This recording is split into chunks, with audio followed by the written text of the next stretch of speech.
And how did Donna Adelson feel about Dan Markel in 2014? She hated him.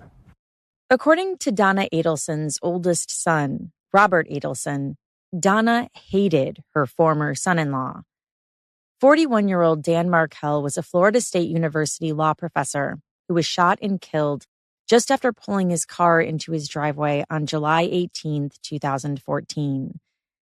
Dan had been married to Wendy Adelson, Donna Adelson's daughter, but the marriage didn't work out. Wendy left Dan, and in July 2013, their divorce was finalized.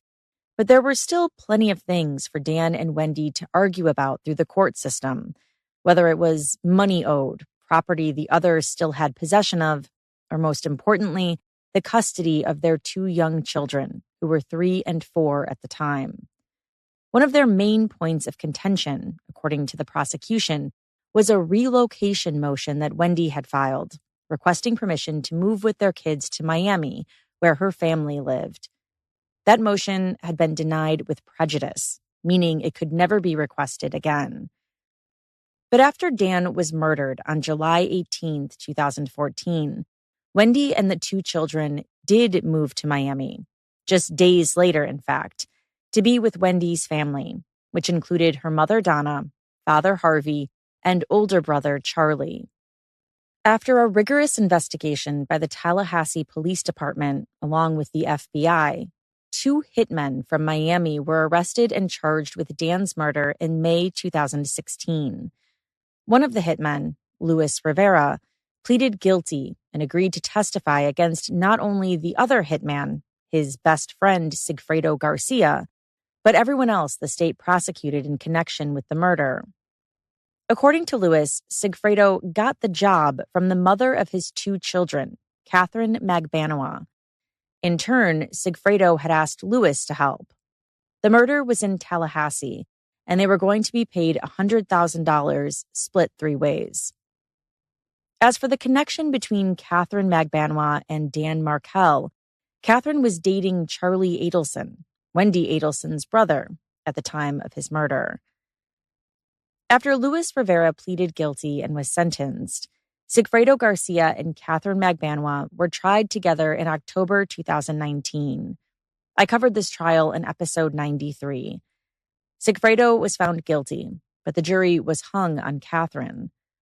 Then, just weeks before Catherine's retrial, Charlie Adelson was arrested and charged with the murder. Catherine went on to be found guilty in May 2022. I also covered that trial in episode 204. Charlie was tried in October 2023, and he was also convicted. I covered that one in episode 258. 1 week after Charlie's conviction in November 2023, his mother, Donna Adelson, was then arrested. And just days later, she was stopped by law enforcement on the jetway in Miami International Airport, where she was boarding her one-way flight to Vietnam. And she was then charged for her participation in the murder of Dan Markel. Donna's trial started in August 2025. A lot of it contained testimony that those of us who have been following this case and all the arrests and all the trials are already familiar with. So I'm not going to go into that too much more than what I already have stated thus far. If you want a more complete background on this case, please check out the prior trials I covered in my prior episodes. Today, we'll go over the testimony the state just presented against Donna. And as those of you who have been following this case closely know, oftentimes these prosecutors have, whether intentionally or not, given us some major clues about whether we can see even more arrests in this case in the future. And so, will we see more arrests? On July the 18th of 2014, he was brutally murdered in his driveway. Isn't that true? That is true. And you testified on direct that anybody in your family that had anything to do with it should be held responsible. Isn't that correct? Yes. And that includes you, doesn't it? Anyone who's responsible. This is Jillian in partnership with Law and Crime. You are listening to Court Junkie.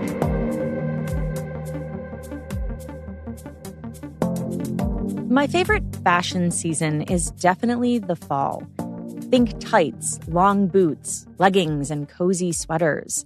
Fall style is all about layering, and for me, there's no better base than high-quality, comfortable shapewear. Today's episode is brought to you by Honeylove, the brand redefining modern shapewear with real comfort and serious support. Honeylove's shapewear isn't like other shapewear I've tried. Its targeted compression works with your body and not against it. So you get sculpted support where it counts, but it's not so tight to where you can't move. I've worn shapewear before that was so uncomfortable, I swear it even hurt to eat. And with Honeylove, thanks to fixable boning hidden in the seams, it actually stays put. No rolling, no adjusting, no awkward tugging under your layers, no matter how much you move. And their shapewear doesn't look boring. Their pieces are actually lingerie-inspired and look as good as they are effective. Here's the best part. For a limited time, you can save 20% off your entire order with our exclusive link, honeylove.com/court. You can support the show and elevate your fall wardrobe at honeylove.com/court. But wait, one more thing I want to tell you about. May I recommend their Super Power Short, which has a 100% cotton gusset so you can skip the extra undies. Plus, it has a convenient opening in the panty area for super easy bathroom trips, which is very important when wearing shapewear. And the Super Power Short is also a booty lifter. Boost bands on the back of the thigh give your bottom amazing shape. So treat yourself to the most comfortable shapewear on earth and save 20% off site-wide at honeylove.com/court. Use our exclusive link to get 20% off, honeylove.com/court. And after your purchase, they'll ask you where you heard about them. Please support our show, Court Junkie, and tell them we sent you. Experience the new standard in shapewear with Honeylove.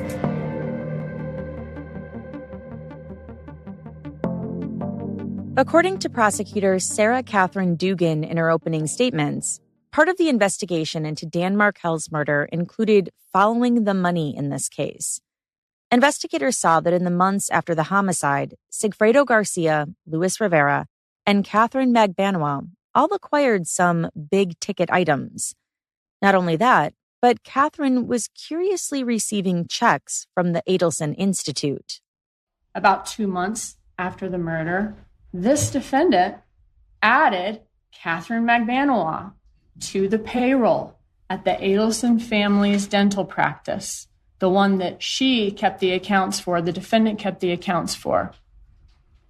And the defendant started issuing her regular checks from their business account every 2 weeks, despite the fact that she did not work there at the time. Magbanua didn't work there. Law enforcement noticed that each one of the 44 checks that were written to Catherine Magbanua every 2 weeks over the course of the next 2 years after the murder were signed by this defendant, Donna Adelson. When looking at the communication patterns in this case, Prosecutor Dugan said the phone calls always went from Donna to her son Charlie, and then from Charlie to his girlfriend Catherine, then from Catherine to Sigfredo Garcia, and then back the other way. Like train cars. They only seem to touch the car directly in front and directly behind them. The defendant never calls her son's girlfriend, Catherine Magbanua, or the shooter, or vice versa. Charlie Adelson never calls the shooter, or vice versa. So, if this is a murder for hire conspiracy, as law enforcement suspects, could it be that the defendant and Charlie Adelson are wisely insulating themselves from the actual shooters by having Magbanua act as the middleman? Law enforcement decided to launch an undercover operation designed to clarify who are the members of this conspiracy and how information was traveling within the conspiracy. Prosecutor Dugan told the jury how police applied for and were granted permission to listen in real time to the phone calls of Charlie Adelson and Catherine Magbanua. At this point, it was April 2016. Charlie and Catherine had broken up and had been for over a year. Catherine was back together with Sigfredo, and Charlie had many other girlfriends, but the two remained close friends in regular contact. Lewis was in prison doing time on an unrelated charge. Prosecutor Dugan said Donna, by then, was happily taking care of her grandkids every day. So all the members of this conspiracy have presumably gone on with their lives, believing they've gotten away with murder. So what reason would they have to be discussing the murder at that point if police are listening in? They wouldn't. So police needed to stage an event that would generate some conversation, some activity between the members of the conspiracy so they could see who the members of the conspiracy were. Their plan was to send an undercover agent posing as someone on behalf of Luis Rivera. He was the hitman who was incarcerated by April of 2016, to walk up to the defendant, Donna Adelson, on the street. There's a fly right in front of me that won't leave me alone. To walk up to Donna Adelson on the street and try to blackmail her for money. Law enforcement refers to this as a bump. So this undercover agent posing as a blackmailer, and this is an actual picture from the surveillance cameras, that this is the undercover agent passing a piece of paper to Donna Adelson back in 2016. This undercover agent is posing as a blackmailer. He hands the defendant a piece of paper, and on the piece of paper is a news article about Dan Markel's murder. And written on the piece of paper is a phone number and the amount of $5,000. He tells the defendant that he knows the Adelsons are taking care of Katie, and he's basically there to blackmail to get more money out of them or out of her on Rivera's behalf, to even things out, because he knows they're taking care of Katie. He never says Charlie Adelson's name or anything about Charlie Adelson to Donna Adelson. The defendant then puts the piece of paper in her purse and walks away without ever looking at the piece of paper, because she knew exactly what it was about. She said afterwards, the investigators started listening in to see what would happen. Will the defendant go straight to the police to report the blackmail? Or will she do something else entirely? And as suspected, based on the previously observed communication pattern, the first person that this defendant calls is Charlie Adelson, despite the fact that the blackmailer never mentioned Charlie Adelson to her. On that first call, you would think the first thing that Donna Adelson would say to Charlie Adelson is, "Oh my God, it's so crazy. Some man just came up to me, handed me an article about Danny's murder, and he's demanding money from us." But she never says any of that.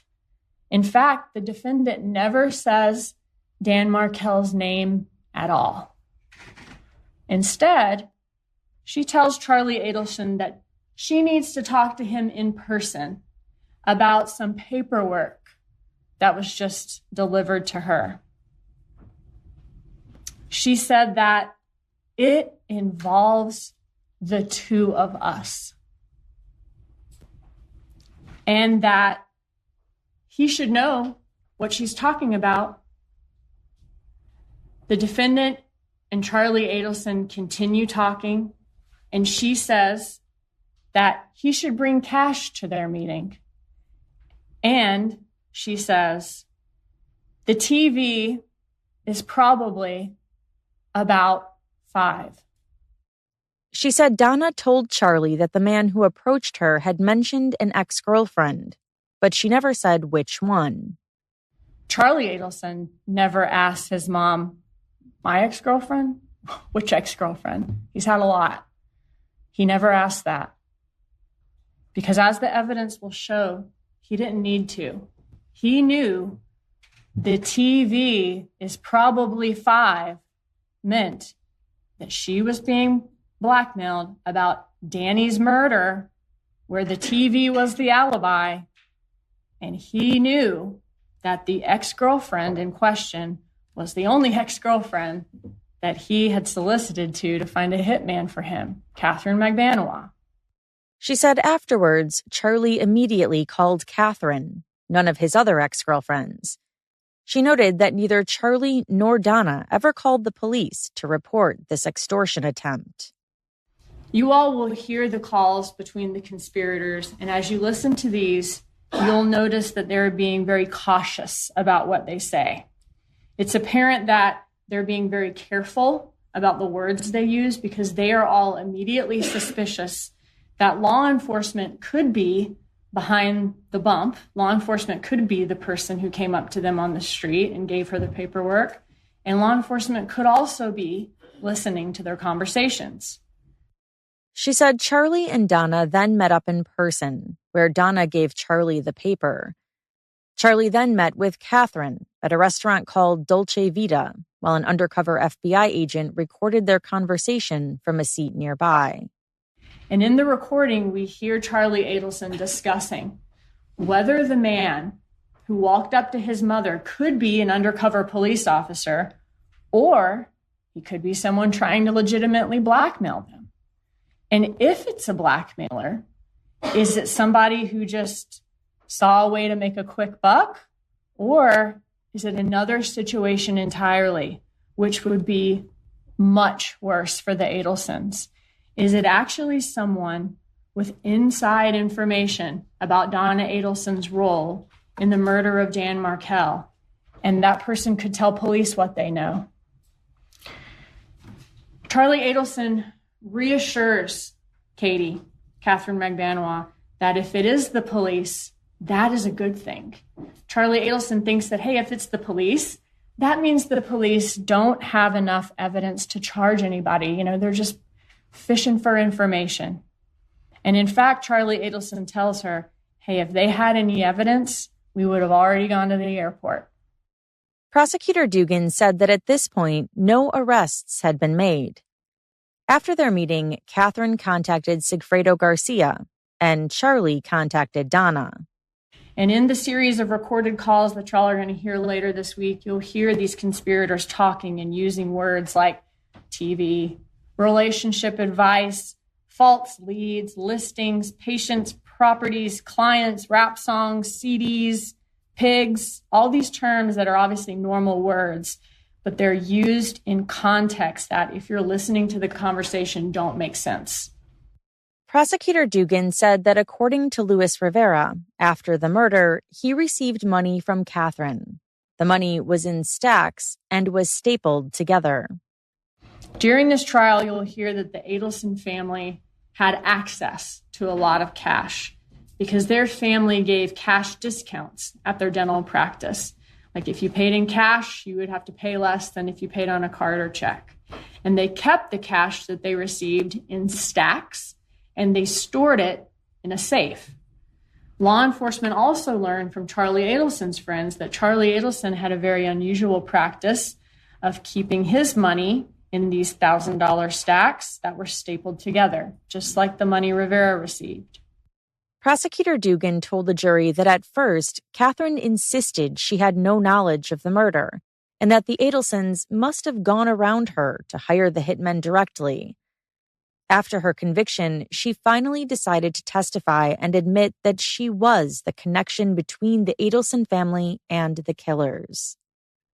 Magbanua testified in Charlie Adelson's trial in October of 2023 and said that Charlie Adelson wanted to hire someone to kill his sister's ex because his mom was stressed out over all of the problems his sister was having with her ex-husband. Magbanua said Charlie painted a picture that Wendy's ex was this terrible man causing his mom so much stress that she couldn't sleep or eat. Magbanua agreed to help him and ended up recruiting her children's father, Garcia, and also Rivera to kill Dan Markel.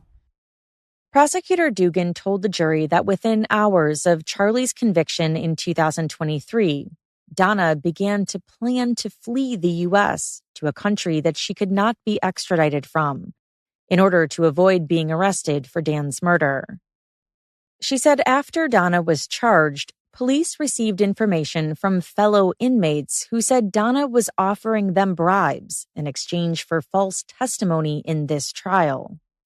They said Donna Adelson promised them money, housing, veneers, prescription drugs, if they were willing to testify that Catherine Magbanua told them a completely different story about the crime than the one that she would be testifying to. She told the jury that Donna conspired with Charlie, who solicited Catherine to get this murder done. And then this defendant paid her with cash, with checks for the job once it was completed. The defendant acted in furtherance of this murder plot that went beyond just thinking about it or just talking about it. And these acts make her guilty as a principal to first-degree murder, just as if she was the one pulling the trigger in the garage herself. In her opening statements, Donna's attorney, Jackie Fulford, praised Dan Markel. She said he worked very hard and that he didn't deserve what happened to him. She said Dan and Wendy squabbled during their divorce, but when the murder occurred, the divorce had been over for a year. On July 31st, when the final judgment was entered, relocation was over. The state told you that. The court denied it with prejudice. She could never raise it again. Nobody was fighting anymore about where these little boys would be. She said on the day of Dan's murder, Donna was working. I want to talk to you now about my client, Donna Adelson. She is a normal person, just like all of us. At the time that this happened, she was 64 years old, married to her husband, Dr. Adelson, a dentist. Now they've been married 54 years. It was somewhere in the 40-year range when this happened 11 years ago.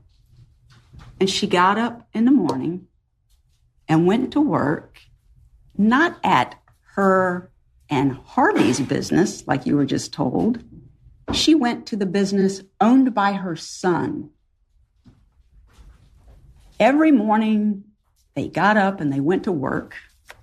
She did the books. She kept the books. She greeted patients. She got charts out. At 7:30 every morning, she was there and organized and had everybody ready to go because they had a little staff meeting.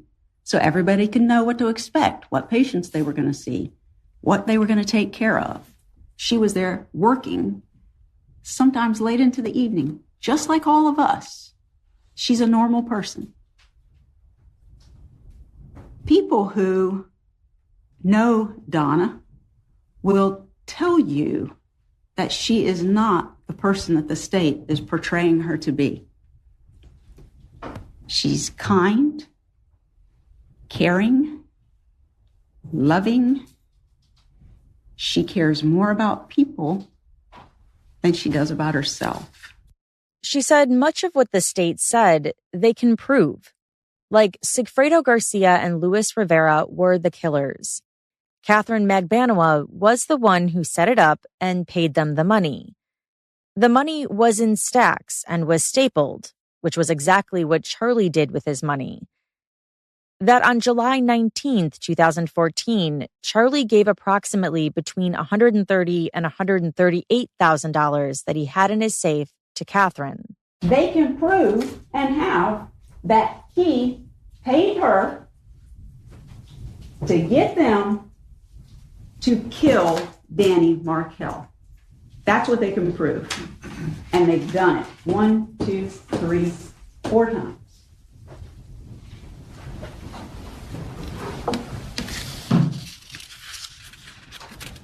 This case is really a lot about theory and motive and not evidence. The state has a theory, and for the past 9 to 11 years, in fairness, probably 9 years, they have told the whole world that Mrs. Adelson was the reason that this happened. Mrs. Adelson was the reason that this happened. They've told this story, and it's outrageous. It gets people's attention. It's made a lot of money for the media, interviews, specials. Some people in jury selection said they had watched these specials. Lawyers on there, investigators on there. They made a lot of money for the media, and it got big attention because this is outrageous, what happened. It is truly outrageous. But what's more outrageous is, without any evidence, only motive and theory, they put her at the top of this pyramid. She's the matriarch. She's the matriarch mastermind behind Danny being killed. And they don't have evidence of that. That's what's outrageous. It's outrageous that he got killed, but it's also outrageous that we're sitting here with a jury and you're going to hear a lot of theory, a lot of motive, and a lot of what they believe the evidence means. They don't get to decide that. The evidence is what the evidence is. And I ask you to patiently sit here and really pay attention to all of the evidence that you hear, every witness that they put on, every piece of evidence that they present to you, all of it. She said Charlie instructed his mom to put Catherine Magbanua on the payroll at the Adelson Institute, and she did it. It was his money, not hers, she said. She told the jury there's no evidence that Donna was involved in Dan's murder.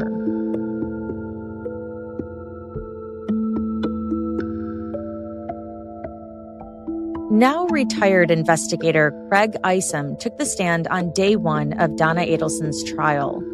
He was asked about interviewing the people closest to Dan Markel as part of the initial investigation. He said he approached Wendy Adelson at a restaurant in Tallahassee on Market Street, a little bit after police responded to the shooting at about 2:15 in the afternoon. What did you say when you approached her? I told her that I needed to discuss something with her in private. She was with two other individuals at the table. Two ladies having lunch? Three total, yes. All right. And when you told her that you need to speak with her, were you wearing police insignia? Did you identify yourself as law enforcement? Immediately before I identified myself and said that I was there for the purpose of speaking with Wendy Adelson. Okay. And I had my badge on that was readily identifiable as a police officer. All right. And did you reassure her that she wasn't in any trouble? Did you? Yes, I got her to step away from the table she was eating at, approximately 10, 15 feet out of earshot of the other two individuals that were sitting at the table. And I told her that I needed to discuss with her something that happened with her ex-husband and that her children were not involved. I reassured her because the children had already been checked on. They were still at the daycare and they were fine. As part of this approach of Wendy Adelson, were there any handcuffs involved? No. Any Miranda rights read? No. Any use of force at all? No. She was not detained or under arrest? No. At any time, did you tell her she was a suspect in anything? No. Was she a suspect in anything at that moment? No. At any time during your interview, did you do anything that would treat her as a suspect? No. In fact, you told her several times in the interview that she was not a suspect. Isn't that right? I did. He testified about how contentious the divorce and post-divorce proceedings were between Dan and Wendy, and how Wendy would forward Dan's filings to Donna. One was referred to by the prosecution as the grandma motion. What is the gist of what it is that Dan Markel is requesting? He does not want Donna Adelson to have unsupervised contact with his children. Why not? Because of the statements that are made in here and that was shown in the court filing, that the children reflected that Grandma says you're stupid. Grandma says she hates you. In emails from Donna to Wendy, Donna referred to Dan as an asshole, a major fucker, and she stressed that Wendy's relocation efforts to Miami were very important. In June 2013, 5 days after the relocation motion by Wendy was denied, Donna proposed another plan to get the kids to be able to relocate to Miami. So this is done after the court's ruling. Correct. And relocation is still being discussed. Yes. Okay. What does she suggest? She suggests that the children between Wendy and Dan start attending, or heard at least the ruse of them going to a Christian church or a Catholic church. And to take pictures of it and send it to Dan Markell, right? Yes. To strong-arm him into agreeing to the relocation, right? Correct. Coercion. Did Donna Adelson, the defendant in this case, suggest a bribe to Dan Markell to cause him to allow these kids to be moved to South Florida? Yes. Draw your attention to tab W. What is the proposal in reference to this bribe? $1 million. $1 million. Yes. Luis Rivera, one of the hired hitmen, also testified on day one of Donna's trial. Luis had pleaded guilty to second-degree murder in this case and is currently serving out his 19 years in prison. And what was the purpose of this murder as you understood it? That they wanted the kids. Who wanted the kids? Wendy. Okay. And did you understand that you were killing the father of the kids so that Wendy could have the kids? Yes, ma'am. Have you previously referred to a dentist being involved? Yes, ma'am. Who was the dentist? Charlie. And how was he related? Katie's boyfriend, side piece, whatever you want to call him. All right, so Katie was the wife of Garcia, but also the girlfriend of the dentist? Yeah. He said he never had any contact with any member of the Adelson family, that everything went through Katie. He said he knows nothing about that family, and that Katie was the one who got them the money. He testified that when they went to Tallahassee, Sigfredo had a piece of paper with a picture of Dan Markell on it and the address where he lived. He and Sigfredo went to Tallahassee once in June 2014 and then again in July. They rented a car both times. He said on that first trip, they just followed Dan around, but ended up not killing him. Prosecutor Georgia Kappelman asked if there was a reason the murder was done on that day that it was, in July. I believe so. I believe he was about to leave. Who was about to leave? Markell. About to leave town? Yeah. How did you get that information? I got it from Tudo. Where did he get the information? From Katie. How did she know? Wendy. You think Wendy talked to Katie and told her Dan Markell's travel plans? Yeah. Were you present for that No. phone call? Okay. But somehow you learned that Dan Markell was leaving town the day after he was killed. Yes, ma'am. So it had to be done that day or he'd be gone. Yes, ma'am. Okay. And that came through Garcia to you from Katie. Yes, ma'am. And when you say Wendy, did you know who Wendy was at the time that all this happened? No, ma'am. Okay, but you did know there was a lady that you were helping get some kids back in Tallahassee. Yes, ma'am. Investigator Jason Newland was tasked with looking through documents and digital evidence to prove that Donna Adelson was aware of certain filings from Wendy and Dan's divorce. In September 2012, for example, Wendy filed for divorce. On September 9th, 2012, Wendy emailed her mom about that filing. In another motion, Wendy announced that she would be switching attorneys. Prior to that, there were emails from Donna indicating that she was aware of the attorney change. In another email, Donna had crafted a draft email for Wendy to send to her new attorney. In December 2012, Wendy filed Wife's Answer to Husband's Counterpetition for Dissolution of Marriage. Wendy forwarded it to both Donna and her father, Harvey. Also in December 2012, Wendy sent another motion to Donna, amended petition for dissolution of marriage, and request to be allowed to relocate with the minor children. Wendy wrote in the email, "Here it is, let's edit." And does Wendy cut and paste mom's questions and then send them to the attorney as her own questions? She does. Okay. And then does she, upon getting a response from the lawyer, does Wendy send the lawyer's answer on to her mother? She does. A few months later, the motion was filed. Investigator Newland testified that Donna emailed others about Wendy's filings, even commenting how she was in Wendy's kitchen at her table, working on her response to Danny's response to her relocation petition. At another point, Donna's deposition was being sought in the divorce. She and Wendy emailed back and forth about it, and Donna wrote, "Wow, he is such a royal jackass. How smart are you to get rid of this piece of shit? Arg."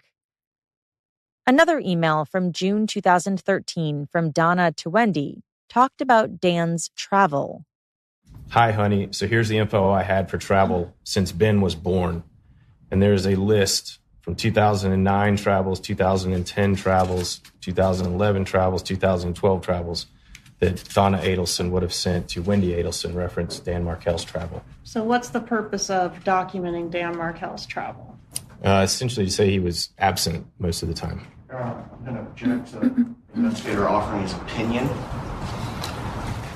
Overruled, the investigator may answer these questions based on his review of these documents and investigation in this matter. You may continue. Specifically outlined in detail by Donna Adelson and present in Wendy's filings that Dan traveled too much to be a present father. Correct. And in support of that, does Donna here send Wendy a detailed accounting for every trip that Dan Markel has taken since the birth of their first child? It does. And we don't know how it is that she came to possess this information, or do we? She kept track of a lot of things. Okay. Wendy's relocation petition was officially denied on June 20th, 2013. Does the defendant acknowledge that this relocation order has come down? She does, in an email to a friend. When is the email sent? June 24th, 2013. So just 3 days after the filing of the order? Correct. And what does she say to the friend about losing relocation? Unfortunately, after paying a lawyer $600 an hour for 10 months of case preparation, the judge listened to Wendy testify for 1 hour. I'll do this. The judge took a break and asked one question. "I'm not hearing about any physical abuse by the father. Has he been pulling out their toenails?" When Wendy said no, the judge said, "Well, I've made up my mind. No physical abuse, no relocation." Outrageous. So at the moment, she will not be allowed to relocate. At the moment. At the moment. All right. How does she conclude that email? Anyway, if I sound angry, it's because I am. We're all very upset and cannot believe the outcome. Sorry I didn't mean to respond this way, but I'm beyond angry. On June 25th, 2013, Donna emailed Wendy, "Just like it says on your necklace, never, never, never give up." She went on to say, "It's time for action." It's time for action. It's time to take control of your life and not let Jibbers think he's just won anything by having you remain in Tallahassee, 8 hours away from the only family you have, and lose out on what will be a job that will afford you and your children advantages that they will never otherwise be able to enjoy. Let's show this F what will make him absolutely miserable.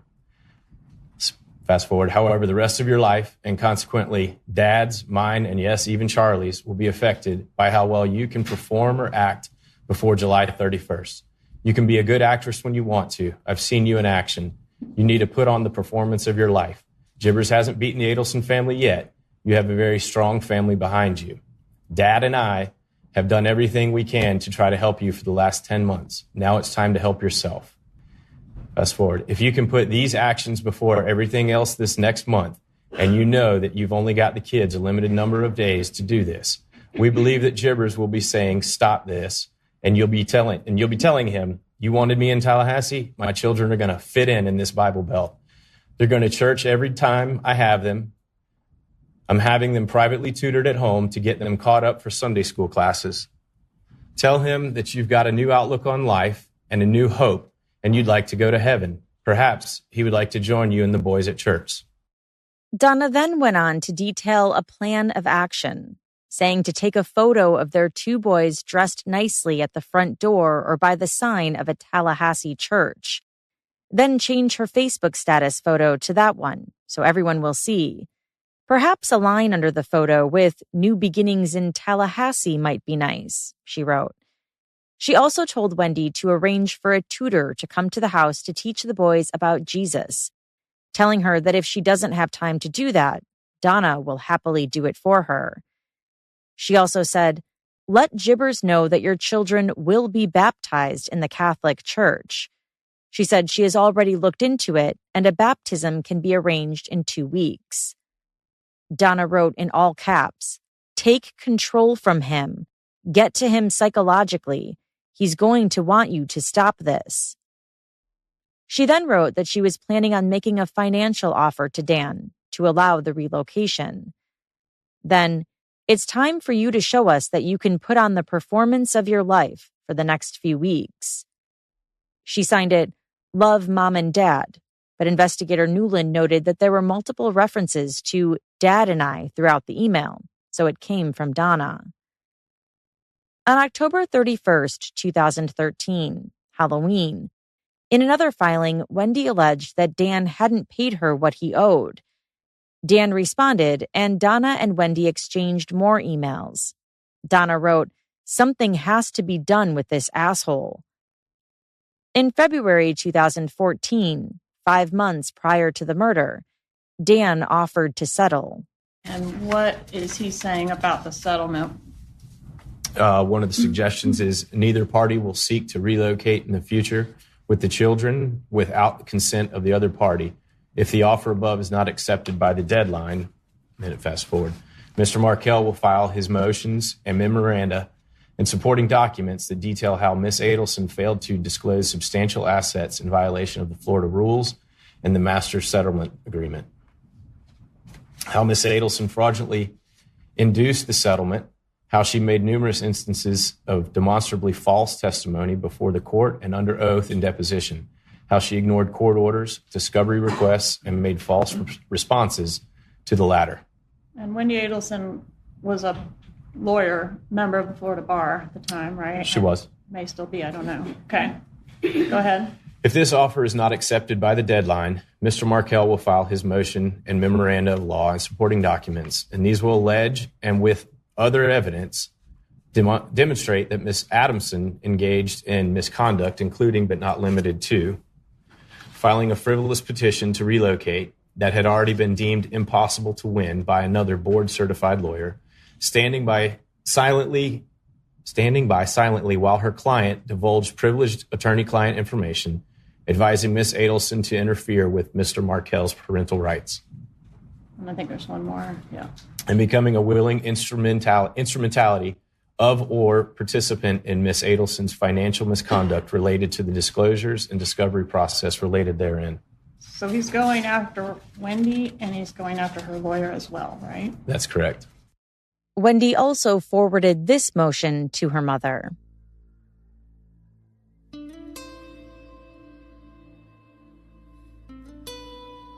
Please state your name and spell your name.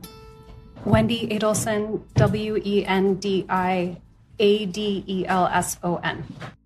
As she had done in each prior trial involving the murder of her ex-husband, Dan Markell, Wendy Adelson testified at her mom's trial under limited immunity, meaning that anything she said couldn't be used against her in the future.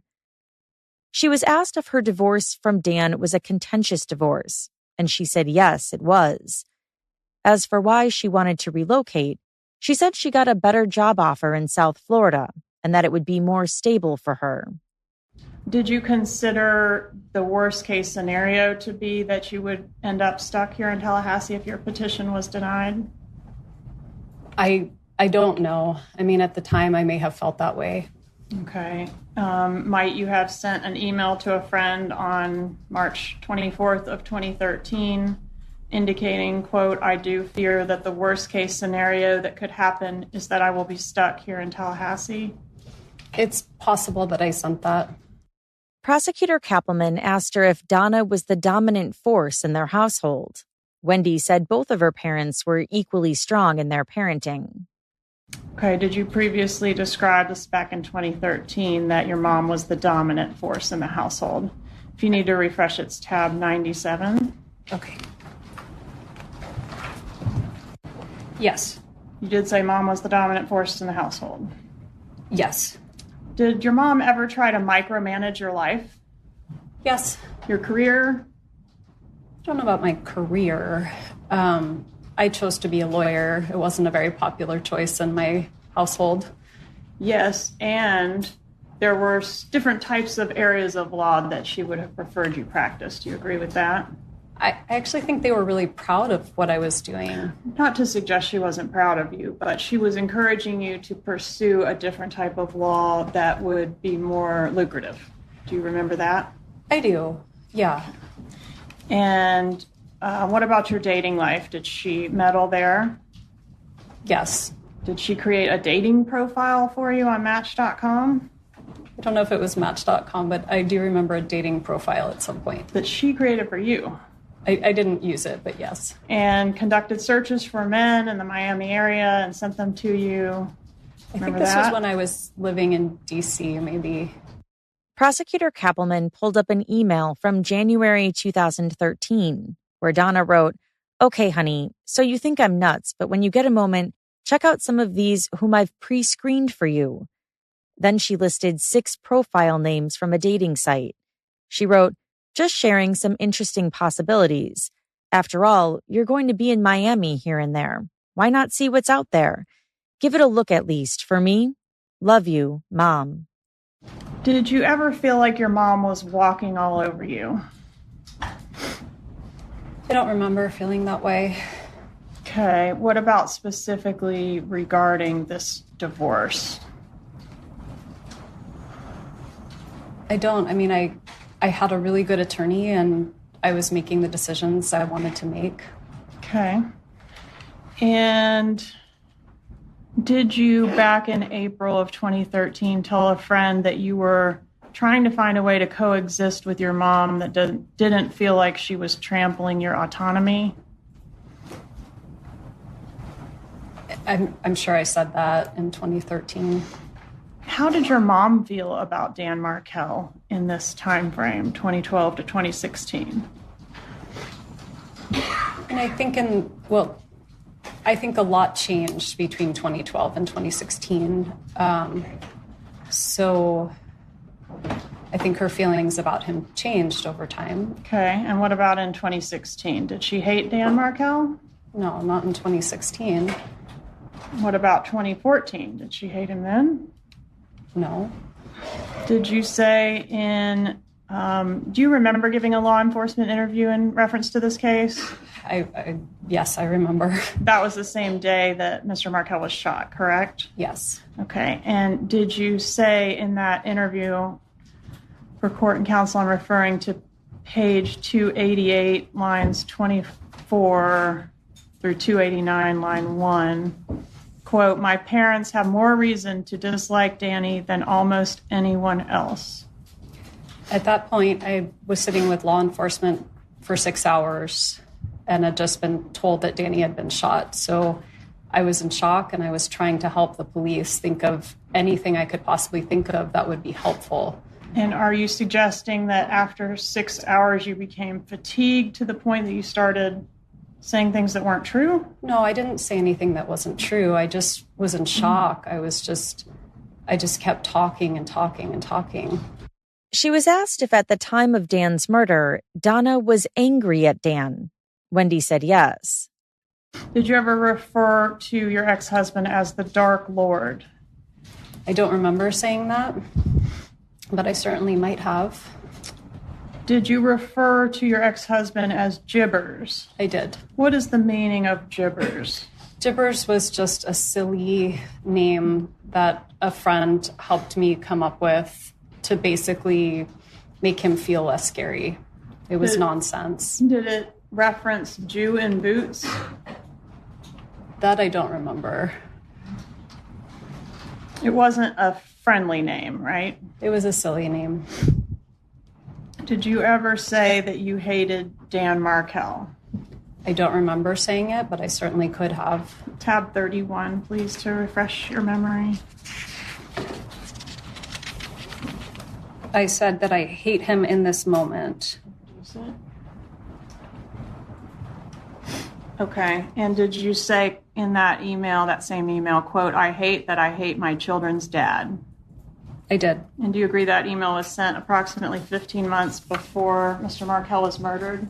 It was in April of 2013. She agreed that she called Dan an emotional terrorist in December 2013, 7 months before his murder. And tab 35, in June of 2014, did you say of your ex-husband, I hate him so? I did write that. And that was approximately 3 weeks before Mr. Markell was murdered, correct? Yes. She was asked if when she left Dan, he threatened her in the pleadings with federal kidnapping charges for taking the kids. She said yes. Was Mr. Markell seeking to depose your mother as part of the divorce proceedings? I don't remember that. What about your brother, Charlie? Did he care about whether you moved to South Florida or not? I think so. I mean, I think he would have liked for me to be closer to him and have the kids closer to him. Would it have been okay with him if you had made a decision to stay in Tallahassee?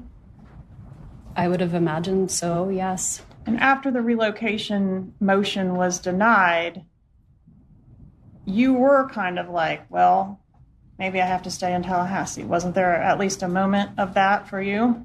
I mean, it wasn't maybe. That was the court's decision, and I respect the court's decision, and, you know, I would make the best of it. What about Charlie? Was he outraged by the court's decision? I honestly don't remember him being outraged. But to your mom, it was a big deal. My mom was really upset. Yeah. It was described by your mom in several places as like a life and death proposition. Do you agree with that? I think my mom thought my life in Tallahassee wasn't good. She was asked if it's true that she would never have left Dan if it wasn't for her mom. She said no. Did you ever write that you would have never left him without your mom's suggestions? I don't remember saying that. Please refer to tab 41 and see if it refreshes your memory. I do say here I wouldn't have done it on my own. Okay. Did you specifically reference your mom? I say my parents and brother's suggestions and support. Okay. She agreed that Donna was extremely concerned about Wendy and Dan's kids' well-being due to Dan's religious practices. She testified that she was never going to do any of the suggestions Donna had sent to her after the relocation was denied. Do you remember her imploring you to put on a good act? I do. Did your mom, I don't know, do you have any acting training? No. Do you know why your mom would Google how to teach an actress emotion? I don't know. Did she ever share with you or forward you any tips on how to bring emotion or fake emotion? Not that I remember of any kind.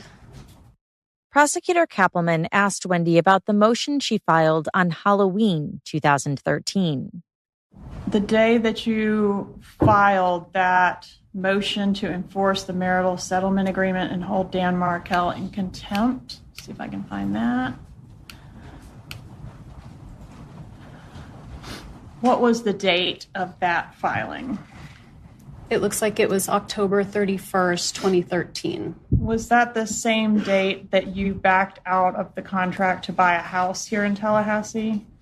I don't remember if it was the same date, but at that point I didn't have the money I needed to buy the house because Danny didn't pay what he was supposed to.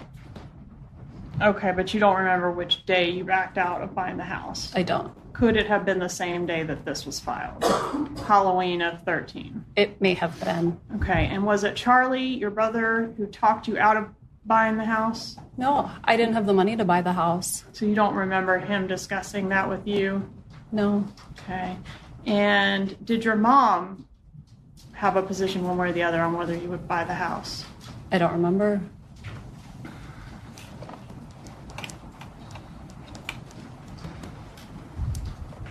The image that I just had up there, was this image sent to you on October 31st? How did this get onto your cell phone dated October 31st?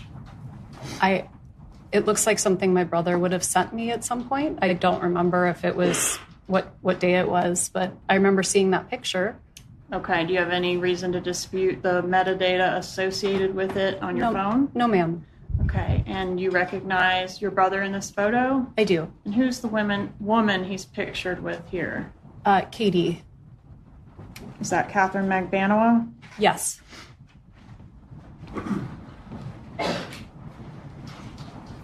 So did your brother at any time send you this picture? Not at any time. Did your brother on October 31st send you this picture and basically tell you not to buy the house because you weren't going to be living in Tallahassee much longer? I don't remember him ever telling me not to buy the house or that I wasn't going to be living in Tallahassee. I really wanted to buy that house. Wendy was asked if her mom moved in the spring of 2014. She said she doesn't think so. Do you remember your parents signing a lease at a place called the Continuum? My parents were spending some time there on the weekends, but they didn't move until 2015 when I was clerking for a judge at that time. All right, so they signed a lease to have sort of a weekend property. Was that in South Beach? Yes. Okay, and that does March of 14 sound right for that? I don't remember when they signed a lease there, but it's possible. Well, when you ultimately left Tallahassee, which we'll get to, did you go to live at the Continuum or at Coral Springs or somewhere else? In Miami at the Continuum. And do you know why they chose to move into the Continuum? I mean, this is about 3-4 months before the murder. My brother had a girlfriend that lived there, and he really liked the property, and he thought maybe my parents might like to retire there. So he was suggesting that they start trying someplace other than Coral Springs to retire. And did your mom add you as a resident to the Continuum on May 16th of 2014? I don't remember that, but the Continuum, the apartment complex, had very high security. Mm-hmm. And so it may have been that if you wanted someone to come and not be considered a guest, they had to be considered a resident. Okay, tab 95, please. And the question is, would you have been considered a resident as of May 16th of 2014? And I don't know. So you want me to see whether on this document I was added as a resident? Yes, ma'am. It looks like I was added and my brother were added. And then my other brother was the in case of emergency. And it was in April of 2014. April of 2014. Okay, so about 3 months before the murder? Yes. And that was just so that you could come and go whenever you were visiting? That was my understanding. In March 2014, the grandma motion was filed. Prosecutor Kappelman asked Wendy if she remembered why she never forwarded that motion on to her mother. Wendy said no. Prosecutor Kappelman then displayed an email from Donna from around that time frame where Donna said she was coming up to Tallahassee. When asked about her brother Charlie, Wendy agreed he didn't like Dan and that he had joked that he had gotten her a new TV as a divorce present because it was cheaper than hiring a hitman. That same TV was being repaired at Wendy's on the morning of Dan's murder. And on the morning of the murder, did your mom text you about the TV repair guy being on the way or coming to your house? She did. I didn't buy the TV, and the TV had an insurance policy that came with the Geek Squad help. So I think they reached out to her first, and then she let me know that they were coming. The TV was under warranty, right? I believe so. But the damage that you had was not covered by the warranty, was it? I don't think so. Okay. And do you recall how long the TV repairman was at your house? I don't. It was a reasonable amount of time, so maybe an hour or so. And why did it take an hour to determine that the TV couldn't be repaired or was not under warranty? I don't know. I don't know a lot about AV equipment. And the TV repair guy, well, I guess I should ask, were you upset, crying and upset during the time that the TV repairman was there? I don't think so. Were you particularly upset about the TV, the fact that the TV couldn't be repaired? I don't think so. Okay, so the TV guy, to your recollection, didn't actually do anything. He didn't fix the TV, didn't take it away, didn't bring you a new one. No. He was trying to fix it. I mean, I think he was trying to assess what the problem was and if it could be fixed, but it wasn't taken away. The problem was like an impact to the screen, right? It seemed to be that, yeah. Harvey Adelson's 70th birthday party was on July 5th, 2014, and Wendy said she went down to Miami to be with her family for his party. Much of Wendy's testimony was what we have heard from her before, how she met Catherine Magbanua twice, went to the beach with her in the weeks prior to the murder, her relationship with Jeff Lacasse, her driving by the crime scene after the shooting. For a little bit after noon, I was meeting two friends who I would frequently meet on a Friday to have lunch with. And so I went to run a few quick errands and then meet them for lunch. And on your way to meet the friends, did you have an occasion to go down Trescott? I was trying to turn down Trescott. That's where I used to turn and take just the road I was used to. But there was yellow tape up. And so when I tried to turn, I couldn't turn. So I made a 3-point turn and kept going on Centerville. And so you encountered a police roadblock at that location? Yes. Okay, couldn't go any further because there was a police car and some yellow tape, right? Right. And that was, you were able to see that from the intersection there, or you actually turned onto Trescott? I tried to turn and then I couldn't go through, so I turned around and kept going. How far down Trescott did you proceed before you turned around? Just until the tape. Okay.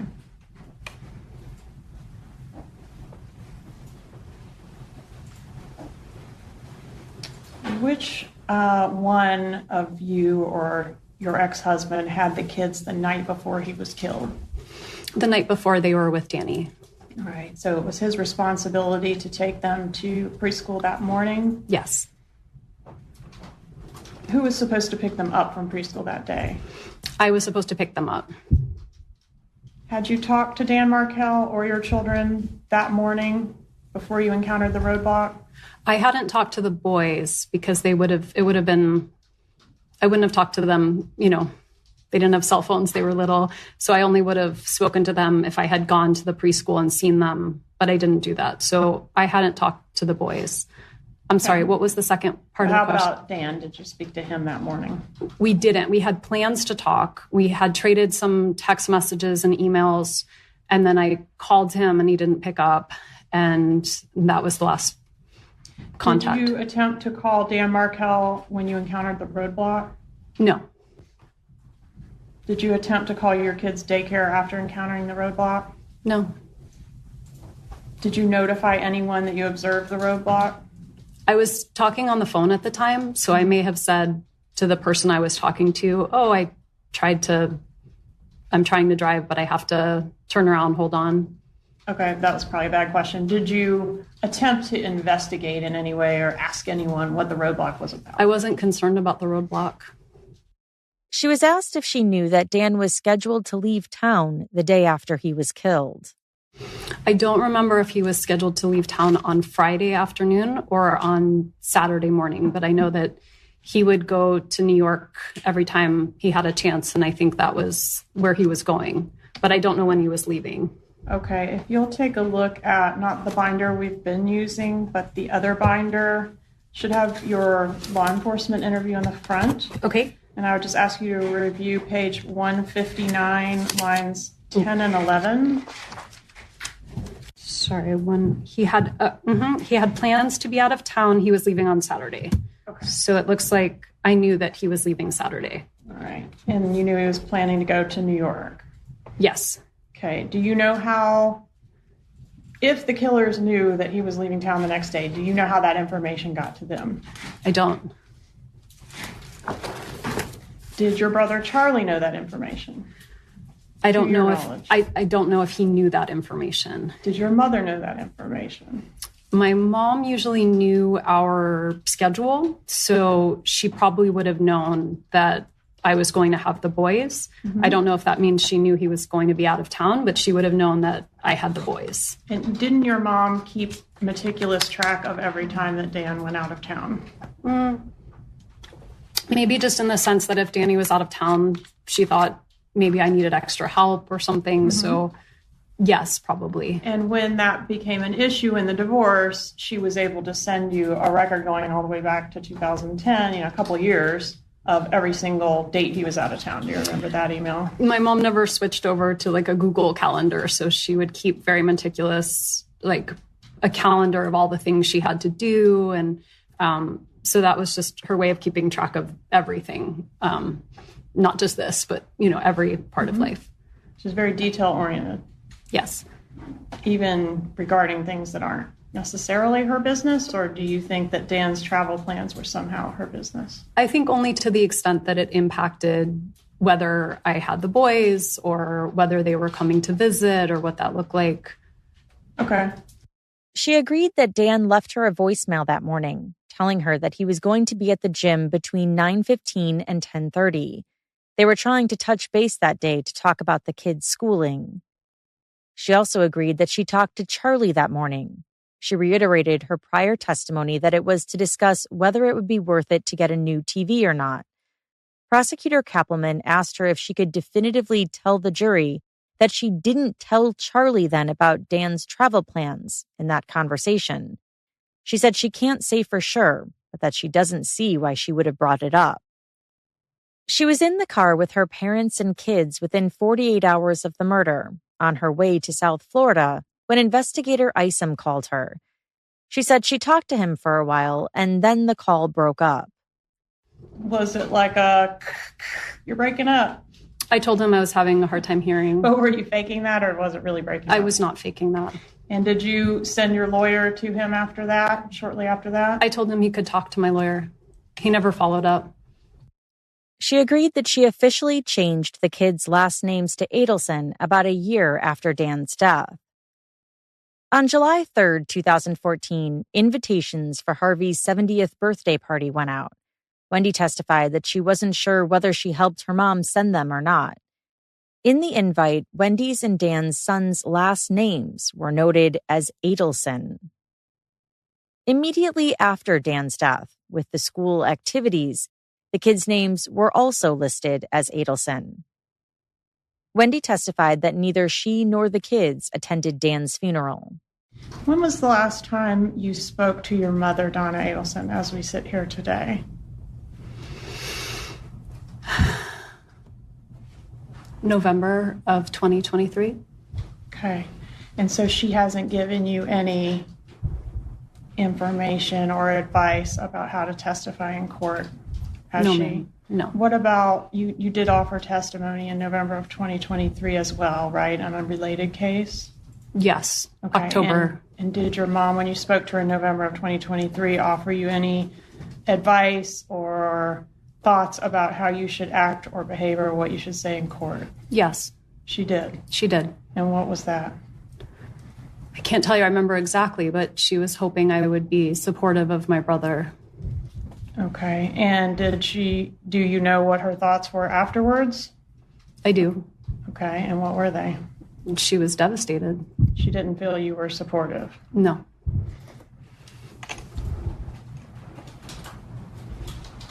Were you in any way involved in the plot to kill your ex-husband? No.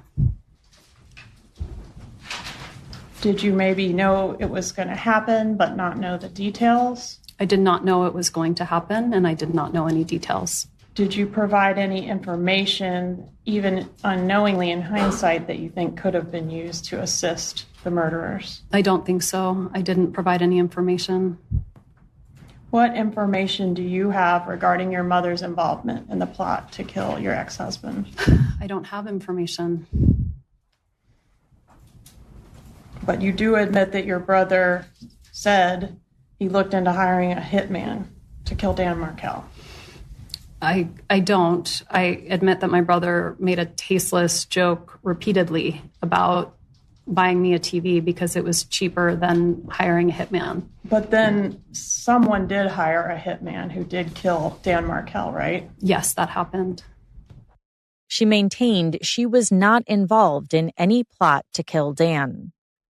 Why did you tell investigator Isom in your law enforcement interview that you were worried the police, or you were worried, I guess, in the police car on the way to be interviewed, that you might be considered a suspect? Because I couldn't think of anything bad going on in his life other than the divorce. And frequently the ex-wife is a suspect. Were you treated as a suspect? I was not. But you mentioned 9 times in your law enforcement interview being a suspect, didn't you? I did, yes. On cross, Wendy was asked if she ever told her parents that she had stipulated to the relocation order being dismissed with prejudice. She said she doesn't remember. So, not knowing that it was denied with prejudice, your mother thought you still had an opportunity to get it up through your final hearing, right? I believe so. And so she kept writing these ugly things and giving you all of these ugly suggestions, right? She did write those emails. If you had told her you stipulated with prejudice, that's probably not what you wanted, Mom, but that would have been the end of it, right? I don't know. I would just be guessing.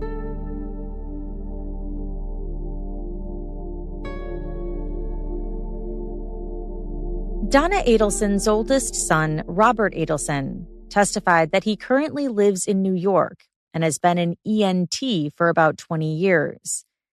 He described his mom as more on the controlling side, which was opposite of his dad. He said she had fixed ideas of what she wanted her kids to do, and if they went along with that, things were fine, and if they didn't, things were not fine.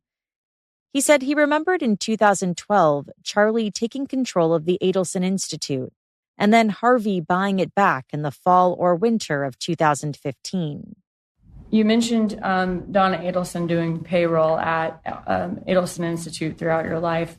If someone were to ask Donna Adelson, or if someone asked Donna Adelson to do something, is she the type of person that just snaps to it, or does she have some questions first? Overall, this is not a judge motion limiting. You may answer the question. No, I don't think she would just snap to and do what someone told her to. Okay. Is she the type of person who's going to have some questions if you ask her to do something? I think she would definitely have some questions. Okay. He said Donna liked Dan prior to the divorce, but afterwards, she hated him. Did Donna Adelson ever talk to you about Wendy and Dan Markel's divorce? Some. I mean, the phrase that sticks in my head is that Danny was depoting Wendy to death.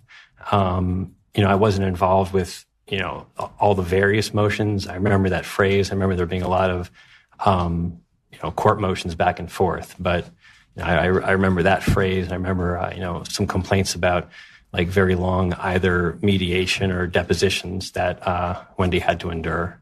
Okay. So this is Donna saying Wendy's having to go through these things. Yes. Okay. And she's telling you about it. Yes. What did Donna Adelson tell you about the plan for Wendy Adelson to leave the marriage? Sure. When she told me that that she had been in Tallahassee for several months. This is Donna Adelson had Yes. been? That she had been in Tallahassee for several months, renting a new place for Wendy, arranging for movers, moving money around and getting things set up. I only knew this after Wendy had moved out. But she was relating to me what had occurred over the summer. And so I heard this all at once, but, probably 5-6 days after Wendy had moved out. And then told me that somewhat gleefully or, pleased that they timed the phone call to Danny right before he was supposed to give a speech at the meeting he was at. During the summer of 2014, before Dan's murder, Rob got a text message from Wendy. Why was that memorable to you? It was just unusual. Wendy, never was someone who would, share her, romantic life or boyfriends or, tell me or, text me about anyone she was dating. So it just stood out as, unique or different.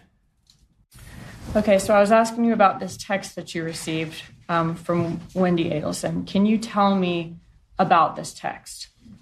Sure. She texted me that she was going to Gainesville for the weekend, and this was 2014. So I last lived in Gainesville about 3 years prior to that. Mentioned that she wanted that I mentioned the name of Jeff. I asked who was Jeff. The response was my boyfriend. I responded I didn't know, and she said you wouldn't. I didn't hear it from the parents. She says they don't know. And so it just struck me as, and then she sent me some pictures of Jeff with her and the boys. It struck me as unique because she'd never shared the name or photograph of a boyfriend before. Okay, so members of the jury, as to the last question and response, you are not to consider the hearsay statement for the truth of the matter asserted. You may continue. Okay, so it was unusual for her to talk to you about boyfriends at all. Yes. But you also felt it was unusual that she's telling you about this boyfriend when even your parents don't know about him yet. Right. And she was closer to her parents at the time than you? Correct. Okay. What date was that text message sent? The very end of June, like 26 or 28 of 14, but that last weekend. He said it was so unusual that after Dan's murder, he felt compelled to tell the FBI about Wendy's secret boyfriend. As for Harvey's 70th birthday, he said there was no family gift, that his dad didn't like gifts, and that his mom had sent them all a text message stating that he didn't want gifts, just wanted to be with them on his birthday. He said the party was at the Continuum. It seemed like his parents were living there at the time. The party was not a surprise to Harvey. Nothing about it was a surprise, he said.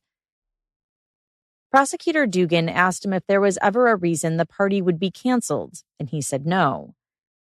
He said he was at a meeting in Chicago when Dan was killed. He recalled getting a phone call first from Donna, and he asked if he could call her back later. He then got a text message from her that read, "Tragedy here, please call." He called her back and she told him that Dan was shot and that they took him to the hospital and that he didn't make it. Prosecutor Dugan asked if she was crying and he said no, she was very matter of fact. He spoke to her again the following day. So the only really other time that I spoke with him that weekend, I was in the airport going home, like Sunday afternoon, so it was definitely the next day. And it was the first time I could actually have any kind of conversation. And, one of the things that she told me is, it bothered me, but I didn't have any other details about. But she said that, someone went to the front door and said, "Are you Dan Markel?" and then shot him. And then I said, "Well, how could you know that? Who's telling you that?" And she said, "Well, that's just what they're telling us." And okay. So she said someone told her that someone knocked on Danny's door, said, "Are you Dan Markel?" He said yes, and the shooter shot him. That's the story I heard. And, later we found out that wasn't what happened. But that story bothered me a lot because there's only one way you could hear that story. Was she crying when she told you that information? No. He said the FBI contacted him after Dan's murder, and he gave them an interview. Later that afternoon or the next day, he talked to Donna. And she called me and said, I just want to let you know, if the police come around, don't talk to them.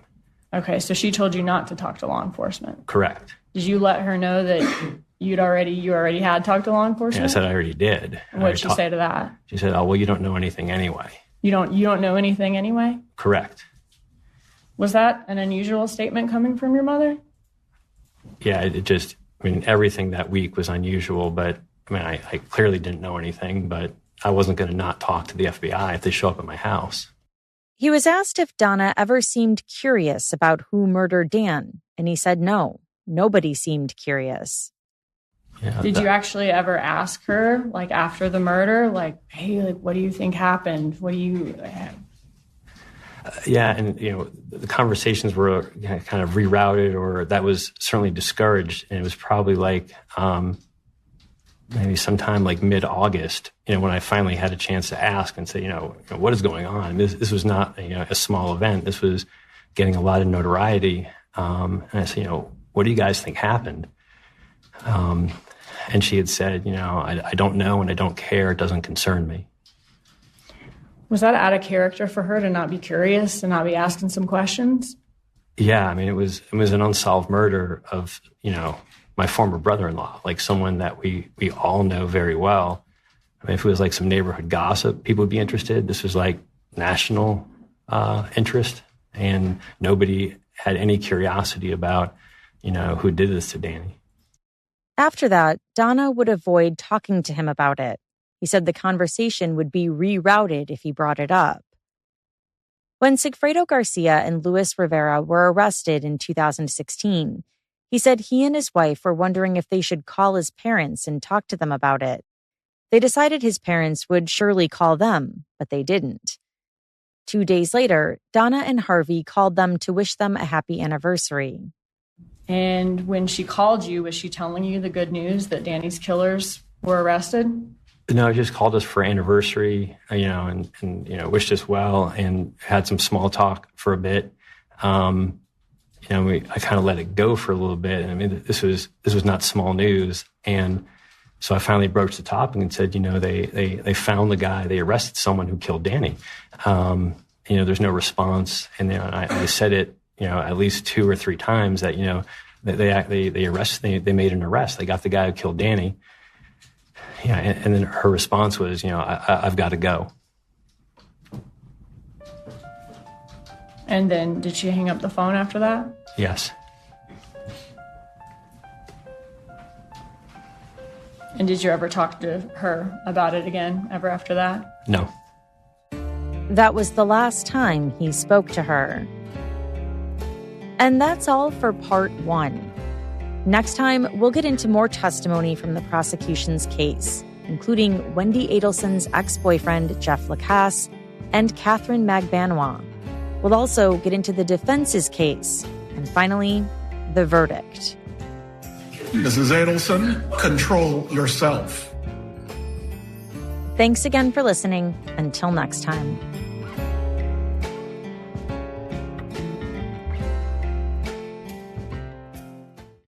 This September, CBS hits are streaming free on Pluto TV. I'm coming in hot. For this month only, you can watch full seasons of the CBS shows you love. From the courtroom drama of Matlock to the heroics of Fire Country. Go back to where it all began in NCIS Origins, or watch the hilarious hauntings of ghosts. All for free. Full seasons of the CBS shows you love. This month only on Pluto TV. Stream now, pay never.